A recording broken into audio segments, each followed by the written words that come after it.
Have you seen this video? So let's talk about the craziness that prophets are doing out there, because what concerns you the most about what prophetic people, so-called prophets, because people are doing? they're speaking death into your life. Ooh. There's spiritual death. Because let me share two quick faults, right? Two quick faults for the people out there. And I'm gonna put myself on display because I don't care. I'd rather be a fool for Jesus, a donkey, whatever you want to call me. I'm cool with that. Let me put myself on display.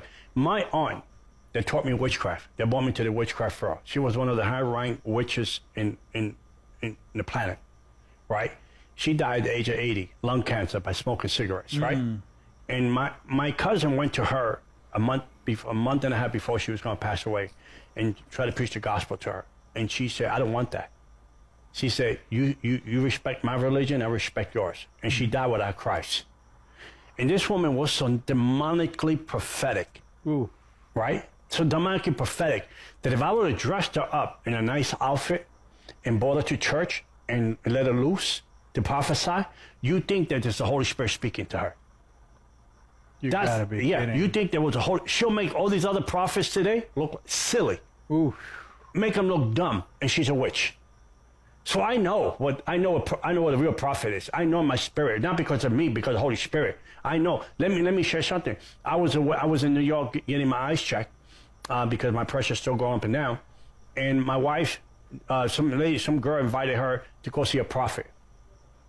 And I was warn my wife. My wife is like hard-headed. She has to learn the hard way, right? I love her, but she has to learn the hard way. I told her, don't go to these people. I said, because these people are witches. I'm telling you, they're witches. There's nothing out there. If there's something out there that is real, I will go with you. I'll tell you it's cool. My wife went anyway. Make a long story short, my wife went. She sat there. The woman was dressed all in white. She wasn't selling good ice cream. Dressed all in white with some African outfit, sitting there. My wife is sitting there. She called my wife up. My wife said that the whole place went into a trance, right? And she started speaking prophetically to my wife. Gave my wife 2 hugs, put witchcraft on my wife, right? Brought division into my marriage. Brought division. Yeah. So I would get up at like 2 in the morning to go get a water bottle in the house, get up a water bottle. My wife was at 2 in the morning sitting in the kitchen trying to read her Bible. I said, "What are you doing up?" And she said, "I'm reading my Bible, I'm praying." I said, "You're not praying, you got 2 demons right behind you." Woo! I said, "You ain't praying." I said, "You got 2 demons right behind you." And she said, "Leave me alone, I have no demon." I said, "Well, they're right there." I said, "Tell them I said hello." I got my bottle of water and I went back to the bed. For 5 months, my wife was in that condition.